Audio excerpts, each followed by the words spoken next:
আমি আমার পূর্বপুরুষের কথা বলছি। তাঁর করতলে পলিমাটির সৌরভ ছিল, তাঁর পিঠে রক্ত জবার মতো ক্ষত ছিল। তিনি অতিক্রান্ত পাহাড়ের কথা বলতেন, অরণ্য এবং সাপদের কথা বলতেন, পতিত জমি আবাদের কথা বলতেন। তিনি কবি এবং কবিতার কথা বলতেন। জিহ্বায় উচ্চারিত প্রতিটি সত্য শব্দ কবিতা, কর্ষিত জমির প্রতিটি শস্য দানা কবিতা। যে কবিতা শুনতে জানে না সে ঝড়ের আর্তনাদ শুনবে। যে কবিতা শুনতে জানে না সে দিগন্তের অধিকার থেকে বঞ্চিত হবে। যে কবিতা শুনতে জানে না সে আজন্মকৃত দাস থেকে যাবে। আমি উচ্চারিত সত্যের মতো স্বপ্নের কথা বলছি। উনুনের আগুনে আলোকিত একটি উজ্জ্বল জানলার কথা বলছি। আমি আমার মায়ের কথা বলছি। তিনি বলতেন, প্রবহমান নদী যে সাঁতার জানে না তাকেও ভাসিয়ে রাখে।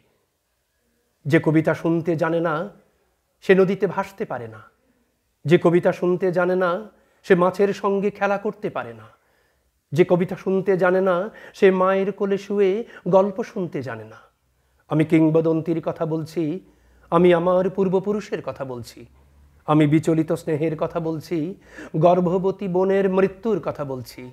আমি আমার ভালোবাসার কথা বলছি। ভালোবাসা দিলে মা মরে যায়।